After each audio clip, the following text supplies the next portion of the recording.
Yeah, what's going on? May the 10th. Let's just go right into it, man. Nowadays, not just with the NBA, everything is based on narratives nowadays. Even to the point where someone will say something and people will change whatever the person said, they'll change their words around to make it fit a narrative, right? So, what I'm saying with Shaq didn't say that Nikola didn't deserve the MVP, right? That's not what Shaq was trying to say. What he was trying to say was that he felt like the most valuable player of 2024 was Shai Gilgeous Alexander. All right, big difference, big difference. So even if you're gonna say Nikola, not that Nikola didn't deserve it, but he didn't deserve to get it over Shai Gilgeous Alexander in many people's opinion. So let me not even take words. Let me not change people's words around, all right, and just see what Shaq said for himself. Man, you get the makeup thing off the test. Oh, yeah. Matter of fact, as he gets ready for this. But Chuckster, you are absolutely. This is a big night in somebody's life. On Steve Nash and Dirk Nowitzki. But the last 5 years, the honor has gone to players who learn the game and develop their love for it in their homelands: Greece, Serbia, Cameroon. That global impact will be evidenced again in 2024 with Canada, Slovenia, and Serbia represented. Here are the finalists. For Kia NBA Most Valuable Player, Luka Doncic of the Dallas Mavericks, Nikola Jokic of the Denver Nuggets, and Oklahoma City Shai Gilgeous Alexander.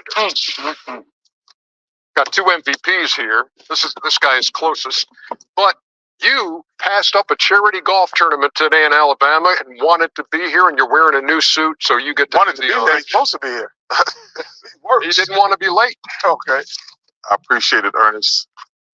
Next time, big fella. I'm not going to look. I want to just wait till he hears it. The 2024 MVP from the Denver Nuggets, Nikola Jokic. And we congratulate the Joker, who for the third time games with at least 15 rebounds. And Nikola Jokic claims his third MVP award. Shaq, your thoughts?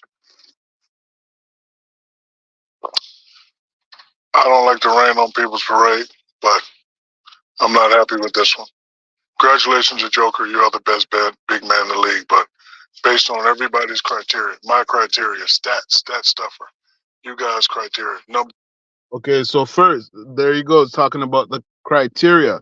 How come nobody that wants to say Nikola Jokic by far earned it? How come they don't want to talk about criteria, right? They're not going to base it on that. So even my thing is, okay, if you're going to say Nikola Jokic definitely deserves the MVP, okay, is it based on criteria or is it just based on your opinion? Because if we go with opinions, everybody has their own opinion, right? Because even at first I could have said easily, okay, if Nikola Jokic wins it, I don't really have an issue with it. But as you kind of look at things more, you kind of tend to look at things a little more differently, especially with Nikola Jokic and the Minnesota Timberwolves. How they're struggling now. You could tell that Nikola Jokic, he heavily depends on Jamal Murray. It's by far, and as we look closer and closer, it's evident that Nikola Jokic, his success, a lot of that comes from what Jamal Murray has done too. There's no escaping that, right? Let's continue. Which team has a better record? I felt Shai Alexander deserved it because I've been number two a lot when I play my. That's what he said. He said he feels Shai deserved it. Again, not that Nikola doesn't deserve to be an MVP, but he feels, in his opinion, that's why criteria is better, because everybody's opinion, everybody has an opinion, right? But if it's based on criteria, which I think that's what it should be, moving forward, it's a totally different thing. So number two. So the fact that he has to start all over next year and try to win it again, I think it was. I know it's going to be hurtful for him. Hopefully, Yeah, and what he's saying with having to start all over, right? If he had that, he had an historic year this year, right? This year, the Oklahoma City is the youngest team to be number one to have their team standing at number one, right? That's this year. Why is that? That's a big part of that's because of Shai, right? So that's huge. Okay, next year that's not gonna happen. Next year, they may not be the number one team, so they won't be able to be the youngest number one team again, right? And Shai's a young guy himself, doing what he's doing at the age he's doing it, putting up 30 points, damn near 30 points a game at his age. That's historic, right? he uses this to motivate him to win a championship. But I thought, and again, no disrespect to the Joker, best big man in the league by far. You could have went this way, but I thought Shai Gilgeous-Alexander, one of only. Again, he said you could have went that. You could have went that way. Yeah, like yeah, you can go with Jokic. Of course you can. Of course you can call Jokic the MVP. Pretty much every year if you want to, right? But what about voter fatigue? Remember that? That tends to come up only. It's pretty interesting when voter fatigue comes in. It doesn't come in with certain players, right? A few players that had 30 points 50 times. Stat stuffer, great season. His team is number one. Nobody expected him to be number one. I thought Shai Gilgeous-Alexander was going to win it by far. But congratulations to Joker. I'm happy for him. Third time MVP. You really can't be mad at his vote. But the fact that he has to start all over next year and win it over again. Because, again, I thought I was robbed 2 or 3 times. Right? And I played my ass off. Stat stuffer, won championships those years. So I want to move on to Gil's Arena because Gil's Arena said something that was pretty interesting that I felt was a good point. Should have gave it to him last year. 6. I young youth because you tell them to not be selfish and play for yourself because we're not going to give you the NBA. That's what they did with Kobe, right? Then it's like your team got to win. So when Kobe team became number one, his numbers went down. They rewarded him for the first time. So in everyone's mind, like a Jason Tatum, right? I'm sacrificing my 30-some points to win. My team has been number one damn near every year. You haven't even let me sniff it, right? And we have Shai, whose team, right, wasn't even a playoff contention team beginning of the season. They ended up being number one, and he averaged 30. Nothing, right? Then you have Jokic, his first MVP, his team record was ranked 10th in the NBA. He won. His second MVP, his team was ranked 5th. He won, right? So you're rewarding the individual for his individual success, right? This year or last year when his team was one, you didn't give it to him. You gave it to someone whose team was 3rd, 4th, or 5th. This year, total. Yeah. This year, his team was 2nd, right? What did he do in? That's another thing, and when there's no criteria, hopefully they'll add that the criteria. That's a big thing right now. Criteria. I think where you place should be a big part of that. If you're talking about the most valuable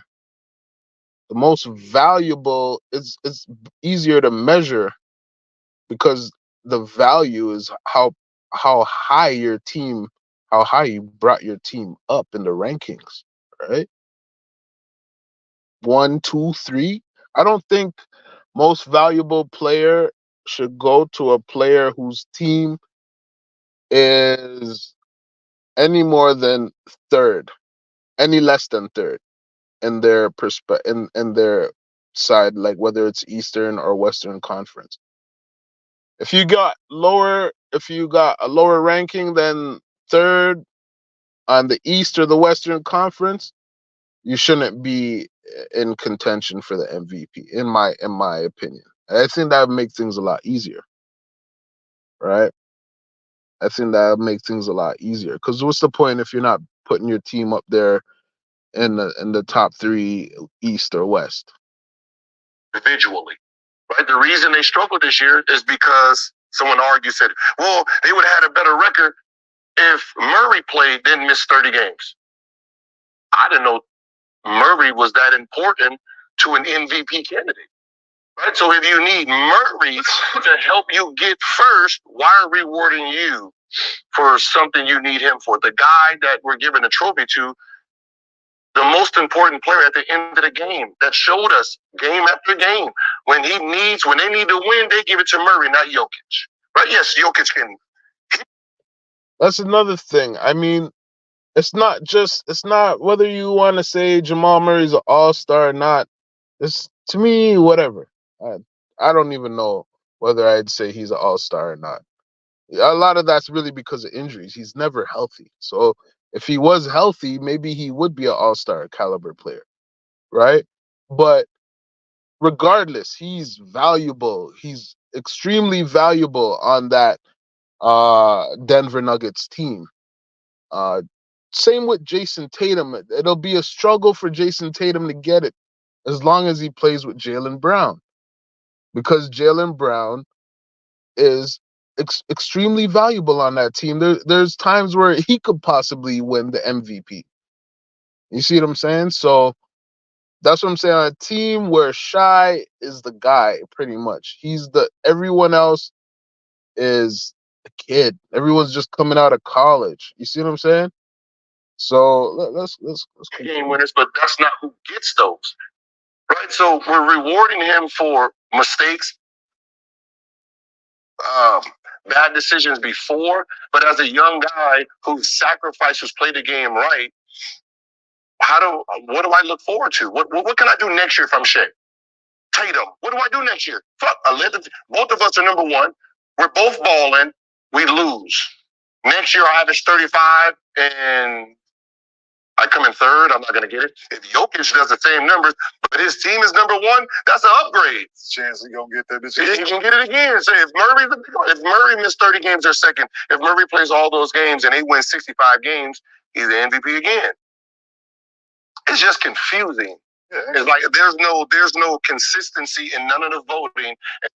That's why there needs to be criteria. That's where the debate is coming from. If you just gave it to what we thought was the best player on the best team, that's what it should. That's the MVP, right? The guy he's averaging 20 something. He's sacked. Like, we know Jason Tatum could average more if he didn't have a Brown. Yeah, of course, but he has a Brown and he's sacrificing for him. Right. Like I said, as long as Jason Tatum has Jaylen Brown, it'll be tough for him to be the most valuable. How do you determine his value playing beside someone who's almost just as valuable as him? The most valuable player is a lot of times going to be the player who's carrying by far the majority of the load on his team. For them to win, for their team to be great. So what are we missing here? Just the people that's voting. Like it's that. It's the people that's doing the vote. It's plain and simple. Like they change the narrative every year, move the goalposts, and it's who I like this year, who I might like next year. I might not. Yeah, it's just who the media pumping. Okay, it's just been this whole season of Nikola, and it's just like, damn, these other dudes are really fucking playing well, and their team are winning as well. Mm-hmm. It never gets met because it's. Yeah, shout out to Kenyon Martin, but that's really, honestly, and Gil said some other stuff that was that I really agree with. But at the end of the day, to be simple, I think in order to get away from the confusion, there needs to be some criteria to be able to pick the MVP. It needs to be based on criteria. Plus the margin that Nikola Jokic won by like he won by far. The voting was by far for Nikola Jokic, which again I just don't see it. I get and again because I guess my criteria is the fact. Really, I'm looking at Shai. I'm not gonna look at. Okay, I know Nikola Jokic is gonna be up there. It's between him and Shai. Okay, I know it's between Jokic and Shai Gilly, right?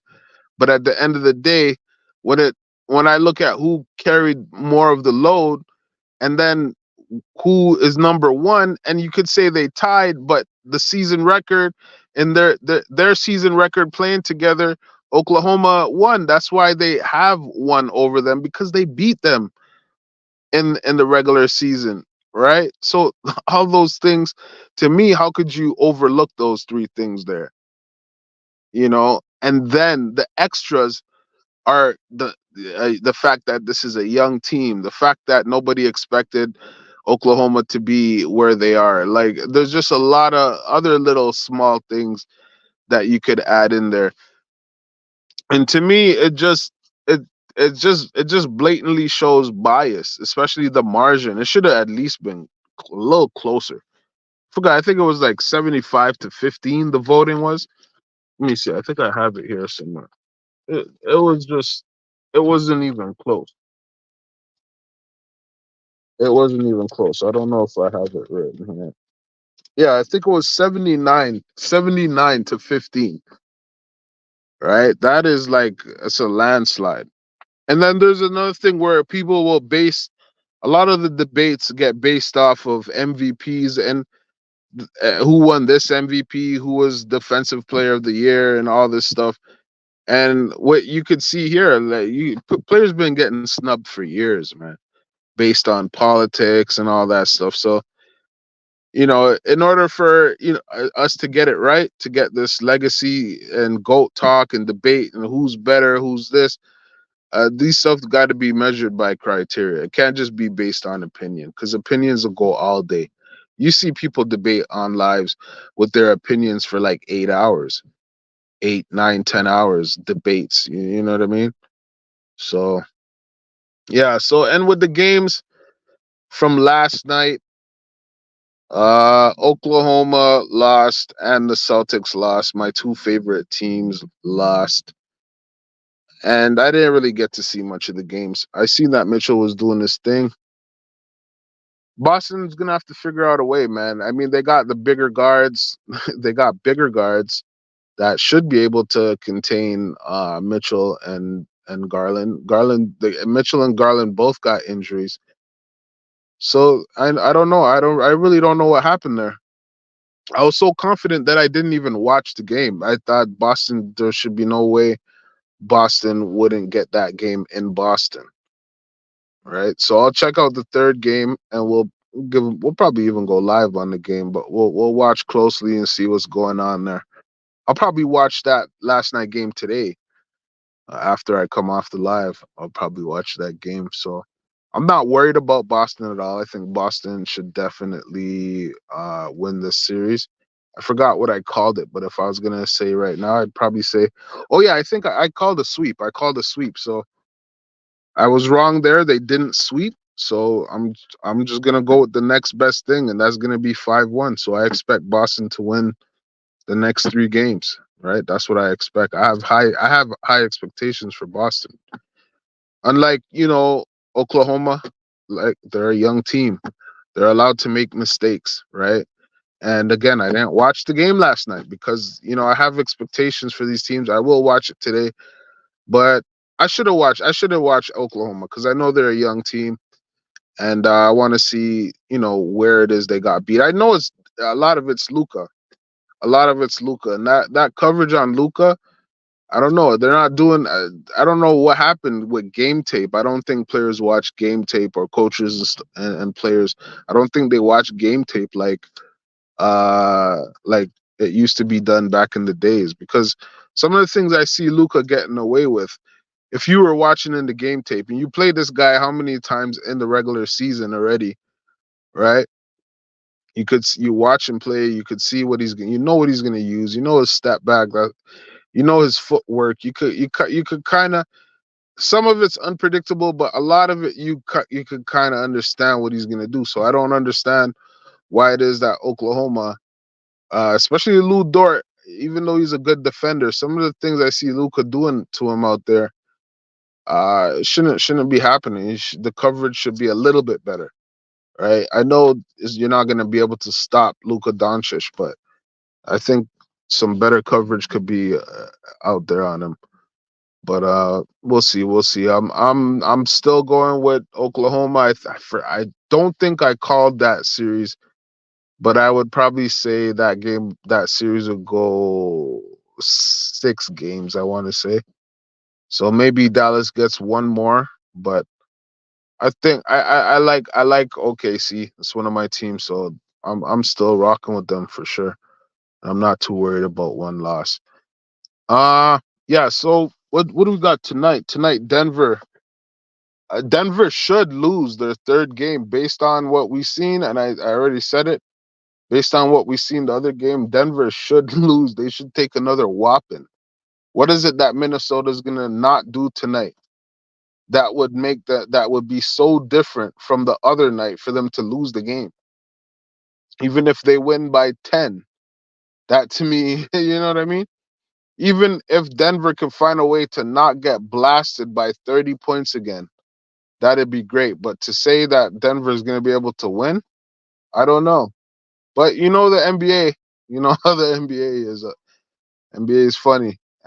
Pacers, they have to win tonight. So, and I already called the Pacers. I had the Knicks first. I changed it up and took the Pacers, and I need a win from the Pacers tonight, or else we're in deep doo doo. So that's all I got for today. Y'all have a good one, and we will catch y'all later.